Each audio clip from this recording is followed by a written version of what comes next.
अस्सलाम वालेकुम dear students, my name is Iftikhar Ahmed और हम लोग फिज़िक्स विद इफ्तिखार अहमद के साथ इस प्लेटफॉर्म के ऊपर मौजूद हैं। लास्ट लेक्चर में हमने सिंपल माइक्रोस्कोप को पढ़ा था, लेकिन स्टूडेंट्स आज का जो हमारा आर्टिकल है वो एक इम्पॉर्टेंट लॉन्ग क्वेश्चन है, दैट इज़ कंपाउंड माइक्रोस्कोप। बच्चों होता ये है कि अगर आप लोग ज़्यादा मैग्नीफिकेशन चाहते हैं, यानी आपके पास एक ऑब्जेक्ट था उसे आपने सिंपल माइक्रोस्कोप के थ्रू देखने की कोशिश की, लेकिन अभी भी आपको ज़्यादा डिटेल्स नहीं मिल पा रही उसकी, आप उसका जो साइज़ है अभी भी इतना लार्ज नहीं हुआ कि आप उसको क्लियरली देख सकें। यानी सर हमें ज़्यादा मैग्नीफिकेशन चाहिए। Whenever higher magnification is required then compound microscope is used. अब कंपाउंड माइक्रोस्कोप के अंदर होता क्या है सर, ये बिल्कुल वैसे ही है, लेकिन फ़र्क ये है कि उसमें एक सिंगल कन्वेक्स लेंस है, इसके अंदर दो कन्वेक्स लेंसेज होते हैं।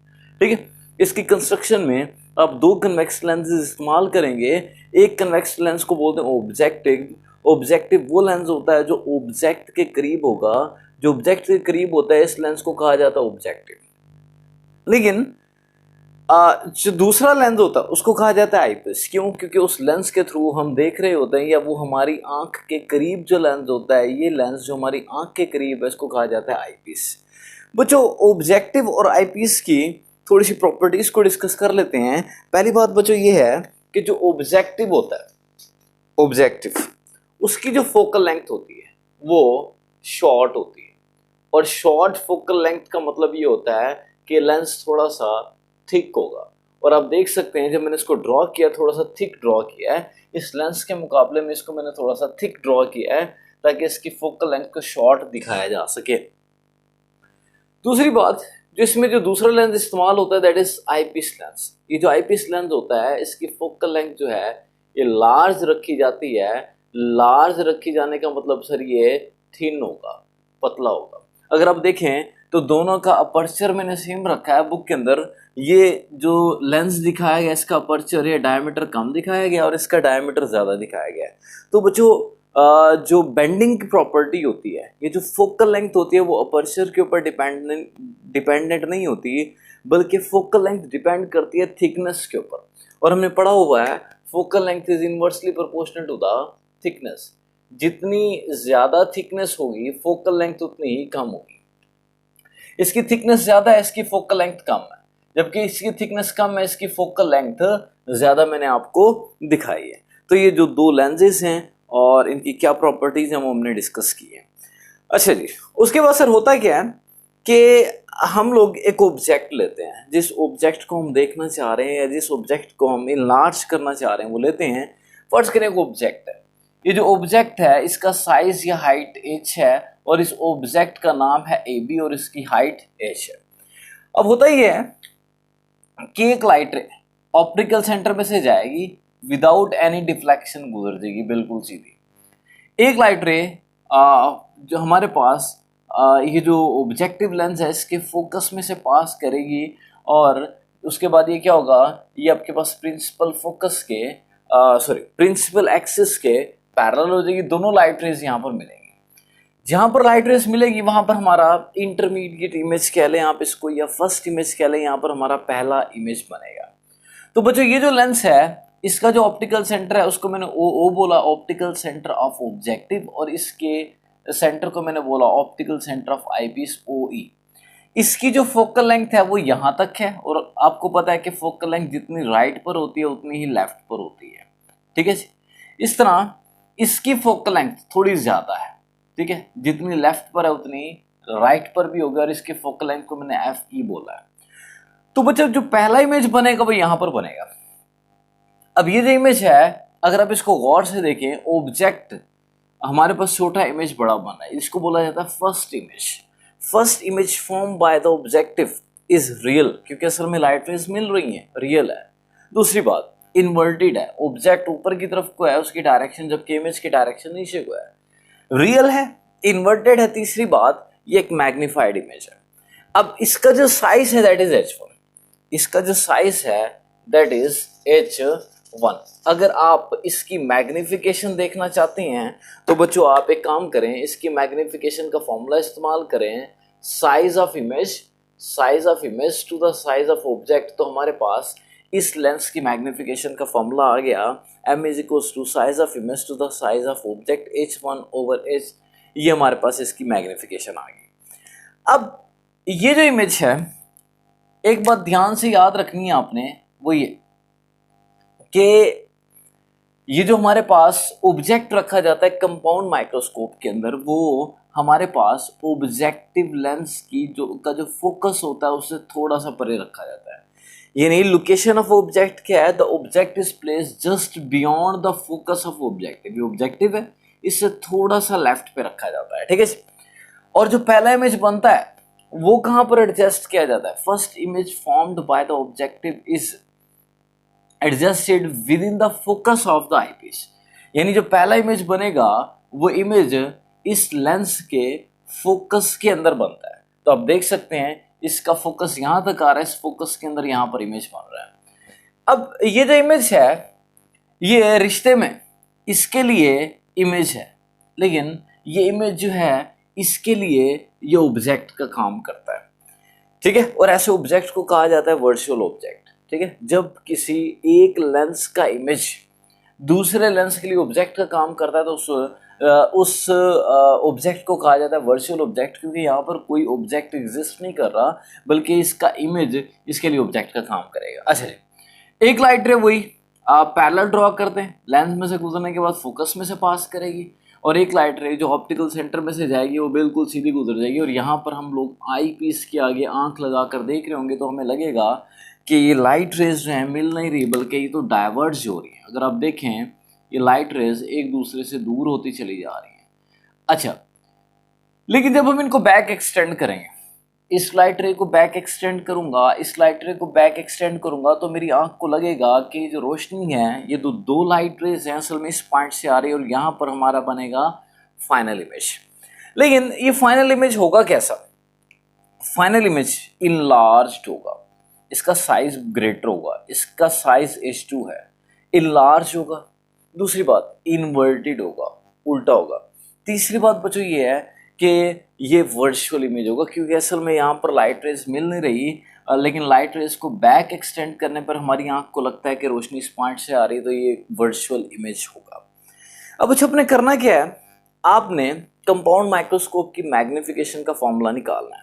लेकिन इससे पहले एक और चीज़ मैं आपको बता दूं, अगर मैं इसके लिहाज से इसको देखूं तो ये हमारे पास सीधा इमेज है, क्योंकि इस लेंस के लिए ये ऑब्जेक्ट था और ये इमेज है, तो ऑब्जेक्ट की डायरेक्शन भी डाउनवर्ड थी, इमेज की डायरेक्शन भी डाउनवर्ड थी, तो इसके लिहाज से ये बिल्कुल सीधा इमेज है, क्योंकि ये भी नीचे को था, ये भी नीचे को। लेकिन हमने क्या देखना होता है, हमने देखना होता है अपना ओरिजिनल ऑब्जेक्ट। ओरिजिनल ऑब्जेक्ट ये था और फाइनल इमेज ये है। ओरिजिनल ऑब्जेक्ट के लिहाज से फाइनल इमेज की डायरेक्शन उलट आ रही है, तो हमने इसके लिहाज से लिखेंगे final image formed by the eyepiece is inverted image. अच्छा, मैं अगर इसकी मैग्निफिकेशन बताऊं बच्चों आपको, तो इसकी मैग्निफिकेशन क्या होगी, size of the image to the size of object. इस इमेज के लिए ऑब्जेक्ट कौन था, ये था। इस ऑब्जेक्ट की हाइट कितनी थी, H1 थी। अच्छा बच्चों, आगे हमने मैग्निफिकेशन की कैलकुलेशन करनी है। What is the magnification, magnification is the ratio of beta two alpha. Sir angular magnification क्या होती है, बीटा टू अल्फा। बीटा क्या होता है, इमेज एंगल, और अल्फा क्या होता है, ऑब्जेक्ट एंगल। पहले हम अल्फा मालूम कर लेते हैं। अल्फा मालूम करने के लिए मैंने आपको बताया था कि हम ऑप्टिकल इंस्ट्रूमेंट्स का इस्तेमाल नहीं करते अल्फा मालूम करने के लिए, तो मैं सारे के सारे ऑप्टिकल इंस्ट्रूमेंट्स हटा दूंगा, क्योंकि अल्फा होता है ऑब्जेक्ट एंगल। उस ऑब्जेक्ट को, ये फर्ज करें ऑब्जेक्ट था AB और इसकी हाइट HC, इस ऑब्जेक्ट को मैं अपनी आंख के बिल्कुल सामने रखूंगा। जब मैं इसको अपनी आंख के बिल्कुल सामने रखूंगा तो सर इसको कितने फासले पर रखना पसंद करेंगे बच्चों, मैं इसको 25 सेंटीमीटर के ऊपर रखना पसंद करूंगा, क्योंकि 25 सेंटीमीटर के ऊपर जब मैं इसको रखूंगा तो मेरी आंख के ऊपर एक शार्प इमेज बनाएगा। अच्छा जी, अब मेरी आंख के सामने ये ऑब्जेक्ट है, ये ऑब्जेक्ट मेरी आंख के ऊपर एक एंगल बनाएगा, उस एंगल को बोलेंगे अल्फा, या फिर उसको हम बोलते हैं ऑब्जेक्ट एंगल, ठीक है जी। एंगल के सामने वाली साइड बच्चों परपेंडिकुलर होती है। आप सबको इल्म है कि अल्फा के सामने वाली साइड परपेंडिकुलर होती है, और परपेंडिकुलर 90 का एंगल बेस के साथ बनाती है, और परपेंडिकुलर और बेस परपेंडिकुलर ओवर बेस को हम बोलते हैं tan थीटा। तो यहाँ पर tan अल्फा बराबर आ जाएगा perpendicular over base, perpendicular h है और बेस आपके पास d है, तो tan of alpha is equals to h over d आ जाएगा। अब सर इमेज एंगल जिसको बीटा बोलते हैं वो हमेशा ये, सर बीटा कौन सा एंगल है? और वो एंगल जो इमेज हमारी आंख के ऊपर या इस लेंस के ऊपर यहाँ पर बना रही होगी, इस एंगल को बोलते हैं बीटा। तो बच्चों मुझे एक बात बताएं, वो ये कि अगर इस इमेज को हम क्लियर देखना चाहते हैं तो इस इमेज को कितने फासले पर एडजस्ट करना पड़ेगा? बच्चों अगर आप इस इमेज को क्लियर देखना चाहते हो ना, तो आपको इस इमेज को तकरीबन 25 सेंटीमीटर के फासले पर यानी डी फासले पर एडजस्ट करना पड़ेगा, क्योंकि डी फासले के ऊपर अगर इमेज बनता है तो हमें बिल्कुल क्लियर नजर आता है। तो सर इसका मतलब ये हुआ कि ये तो एक ट्रायंगल बन जाएगी, ये इसको हम सेपरेट कर लेते हैं। अगर आप गौर से देखें ये आपके पास एक ट्रायंगल बन जाएगी, इस ट्रायंगल को मैं सेपरेट कर लेता हूँ। ट्रायंगल को वहां पर मैंने सेपरेट करके दिखाया है। इसकी ये साइड कितनी होगी?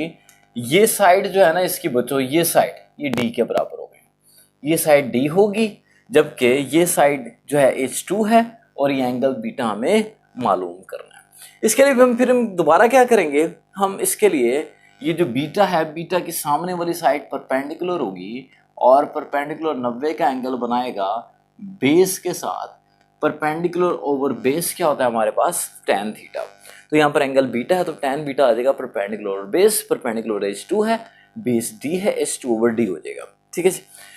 तो स्टूडेंट हमने सिंपल माइक्रोस्कोप में देखा था कि smaller values of theta, for smaller values of theta, अगर एंगल स्मॉल हो, जो कि लाइट रेज के केस में एंगल स्मॉल होते हैं, और उस एंगल का हम लोग tan लें तो वो उस एंगल के बराबर आ जाता है। हमने सिंपल माइक्रोस्कोप के अंदर भी यही बात लिखी थी, tan of alpha is approximately equals to alpha, tan of beta is approximately equals to beta. तो सर इसका मतलब tan ऑफ अल्फा की जगह सिंपली अल्फा लिखूंगा, alpha is equals to H over D। tan of beta की जगह पर simply beta लिखूंगा, beta is equals to H2 over D। हमें क्या चाहिए? हमें m चाहिए। m क्या है? बीटा और अल्फा की रेशो। तो बच्चों में काम करते हैं, इस फॉर्मूले के अंदर बीटा और अल्फा पुट कर देते हैं। बीटा क्या है सर? बीटा है बच्चों H2 over D divided by, ये डिवीजन का सिंबल है। अल्फा क्या है? H ओवर D, डिवीजन से ये डिवीजन का सिंबल है। बच्चों आप जब डिवीजन से मल्टीप्लिकेशन में जाएंगे तो ये जो आपके पास टर्म है इसका रेसिप्रोकल हो जाएगा। ये H ओवर D था, ये D ओवर H हो जाएगा, D D से कैंसिल हो जाएगा, H2 ओवर H रह जाएगा, H2 over H, M is equals to H2 over H। अब बच्चों पे काम करना है, काम ये करना है कि ये हमारे पास जो मैग्निफिकेशन आई है ना बिल्कुल दुरुस्त आई है। ठीक है, मैग्निफिकेशन क्या होती है sir? Ratio of size of image to the size of object. हमारी आंख को जो इमेज नजर आता है ना वो ये इंटरमीडिएट इमेज नजर नहीं आता। हमारी आंख के सामने जो लेंस होता है दैट इज आईपीस लेंस, और आईपीस लेंस जो हमें फाइनल इमेज दिखाता है वो H2 है। हमारी आंख के लिए ये फाइनल इमेज है और हमारी आंख के लिए ये ऑब्जेक्ट है। Height of image to the height of object H2 over H magnification के बराबर होगा, यानी m के बराबर होगा। ये हमने ड्राइव कर लिया, m is equals to H2 over H। लेकिन सर हमने देखा कि पहले इस ऑब्जेक्ट को इस लेंस ने मैग्नीफाई किया, फिर मजीद इसको इस लेंस ने मैग्नीफाई किया, तो सर हम क्यों ना एक ऐसा फॉर्मूला ड्राइव करें जिसमें दोनों की मैग्निफिकेशंस इन्वॉल्व हो रही हैं। उसके लिए बच्चे एक काम करेंगे, हम लोग काम ये करेंगे, हम ये जो मैग्निफिकेशन का फॉर्मूला है इसको H1 ओवर H1 से या आप ये कह लें हम इस फॉर्मूले को H1 से मल्टीप्लाई भी कर देंगे और डिवाइड भी कर देंगे। तो मैंने H1 से मल्टीप्लाई भी कर दिया, डिवाइड भी कर दिया। अब बच्चों अपने करना क्या है, इस H1 के नीचे लिखना है H को और इस H2 के नीचे लिखना है H1 को। मल्टीप्लिकेशन में आप ऐसा कर सकते हैं, किसी किस्म के आंसर में कोई फर्क नहीं पड़ेगा। यानी H1 के नीचे H लिख दिया, ऑर्डर चेंज किया, बस H2 के नीचे H1 लिख दिया। सर ऐसा क्यों किया? क्योंकि बच्चों H1 ओवर H इस लेंस की मैग्निफिकेशन थी, H1 ओवर H, इसको अपने M1 बोला था, इसकी जगह M1 आ जाएगा। सर उसके बाद H2 ओवर H1, ये इस लेंस की मैग्निफिकेशन थी, क्योंकि इस लेंस के लिए इमेज ये था और ऑब्जेक्ट ये था। इमेज का साइज डिवाइडेड बाय ऑब्जेक्ट का साइज, H2/H1 हमारे पास दूसरे लेंस की मैग्निफिकेशन थी। सर मतलब ये हुआ कि कंपाउंड माइक्रोस्कोप की जो मैग्निफिकेशन होती है वो हमारे पास ऑब्जेक्टिव की मैग्निफिकेशन मल्टीप्लाई विद आईपीस की मैग्निफिकेशन के बराबर होती है। मिसाल के तौर पे ऑब्जेक्टिव ने ऑब्जेक्ट को मैग्नीफाई किया 3 टाइम्स और आईपीस ने किया 5 टाइम्स, तो पूरी कंपाउंड माइक्रोस्कोप की मैग्निफिकेशन क्या होगी, m is equals to m1 की जगह 3, m2 की जगह 5, 3 5 आर 15 हो जाएगी। ठीक है जी। अगली बात बच्चों ये है, मैं इसको क्या लिख रहा हूं, m is equals to m1 m2। अगली बात बच्चों ये है कि आप ना इसको, ये जो m1 है ये हमारे पास इस लेंस की मैग्निफिकेशन है। इसको ऐसे भी लिखा जा सकता है, आप सबको इल्म है कि यहां से लेके इमेज से लेके लेंस के सेंटर तक का फासला आपके पास कहलाता है इमेज डिस्टेंस, इसको आप Q0 बोल रहे हैं। और ऑब्जेक्ट से लेके लेंस के सेंटर तक का फासला कहलाता है ऑब्जेक्ट डिस्टेंस, इसको आप P0 बोल सकते हैं। ठीक है, मैं रिपीट करता हूं, इमेज से लेके इमेज से लेके आपके पास लेंस के सेंटर तक का फासला आपके पास कहलाता है इमेज डिस्टेंस, जिसको Q से शो करते हैं। लेकिन ये कौन से लेंस से, ऑब्जेक्टिव से, तो इसके साथ Q0 लिखा जा सकता है और यहाँ से यहाँ तक का फासला P0 लिखा जा सकता है। तो सर पहले लेंस की मैग्निफिकेशन को ऐसे भी लिखा जा सकता है Q0/P0, क्योंकि मैग्निफिकेशन का एक फॉर्मूला हमने ये भी पढ़ा था, it is the ratio of image distance to the object distance. जबकि जो दूसरे लेंस की मैग्निफिकेशन है उसकी जगह बच्चों आप 1+D/F भी लिख सकते हैं। सर ऐसा क्यों? इसकी वजह बच्चों ये है कि जो दूसरा लेंस होता है कंपाउंड माइक्रोस्कोप का दूसरा जो लेंस होता है वो सिंपल माइक्रोस्कोप के तौर पे बिहेव करता है। क्यों सर? क्योंकि सिंपल माइक्रोस्कोप की शर्त क्या थी कि ऑब्जेक्ट को फोकस के अंदर रखना चाहिए। ठीक है, सिंपल माइक्रोस्कोप के अंदर ऑब्जेक्ट को with in the focus point रखते हैं या with in the focal point रखते हैं। तो अगर हम देखें ये जो इमेज है वो इसके लिए रिश्ते में ऑब्जेक्ट है, तो ये जो इमेज है इसके लिए ऑब्जेक्ट है, तो सर ये जो ऑब्जेक्ट होगा ये इसके फोकस के अंदर पड़ा हुआ है। चूंकि ये इसके फोकस के अंदर पड़ा हुआ है इसलिए ये जो लेंस है सिंपल माइक्रोस्कोप के तौर पे काम करेगा। और सिंपल माइक्रोस्कोप की मैग्निफिकेशन का फॉर्मूला अपने लास्ट लेक्चर में ड्राइव किया था 1+D/F। साथ ई क्यों लिख रहा हूं? क्योंकि आईपीस लेंस हमारे पास जो है सिंपल माइक्रोस्कोप के तौर पे काम कर रहा है। अच्छा स्टूडेंट्स, अगली बात बच्चों ये है कि जब आप कोई ऑप्टिकल इंस्ट्रूमेंट्स परचेज करते हैं, सिंपल माइक्रोस्कोप कह लें, कंपाउंड माइक्रोस्कोप कह लें या कोई और ऑप्टिकल इंस्ट्रूमेंट परचेज करते हैं, तो उसके ऊपर लिखा जाता है X5, X10, X40। बच्चों ये जो X5, X10, X40 है ये आपको सिंपली ये बताता है कि ये जो ऑप्टिकल इंस्ट्रूमेंट है इसको इसकी मदद से आप जो भी ऑब्जेक्ट देखेंगे वो इतने टाइम्स मैग्नीफाई हो जाएगा, 5 टाइम्स, 10 टाइम या 40 टाइम्स। अगली बात बच्चों ये है कि यहां पर हम देखना चाहते हैं कि मैग्निफिकेशन को कैसे बढ़ाया जा सकता है और रिजॉल्विंग पावर को कैसे बढ़ाया जा सकता है। तो मैं इस फॉर्मूले के अकॉर्डिंग बताता हूं बच्चों आपको। अगर आप कंपाउंड माइक्रोस्कोप की मैग्निफिकेशन बढ़ाना चाहते हो तो आप एक काम करेंगे, आप आईपीस इस्तेमाल करेंगे जिसकी फोकल लेंथ शॉर्ट होगी। सर क्यों? क्योंकि हमें नजर आ रहा है magnification of compound microscope is inversely proportional to the focal length of eyepiece. Eyepiece की फोकल लेंथ कम होने का मतलब आईपीस थिक इस्तेमाल करेंगे ताकि वो रोशनी को जल्दी बैंड करेगा, फोकल लेंथ कम होगी तो उसकी मैग्निफिकेशन ज्यादा हो जाएगी। दूसरी बात बच्चों ये है रिजॉल्विंग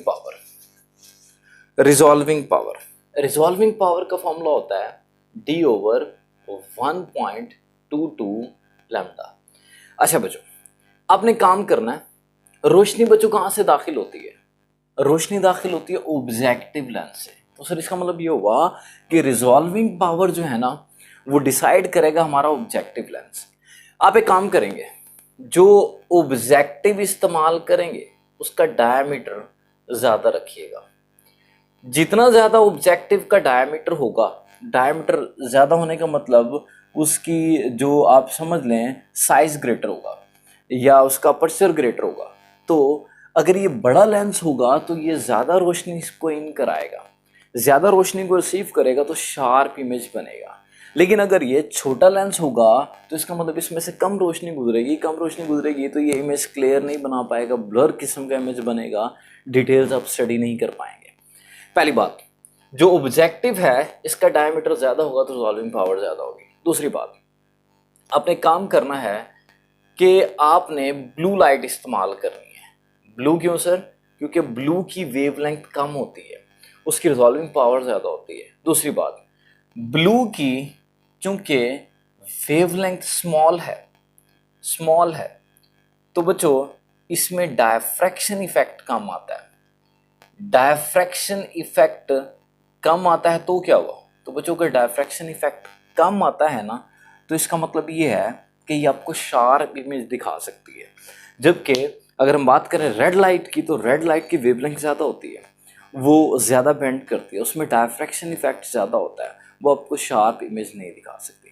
स्टूडेंट इस लेक्चर को अच्छी तरह से समझने की कोशिश कीजिएगा, और अगर कहीं से कोई पॉइंट समझ नहीं आता तो इस लेक्चर को दोबारा से देख सकते हैं। फिर भी कोई क्वेश्चन है आपका तो कमेंट सेक्शन में पूछ सकते हैं आप लोग।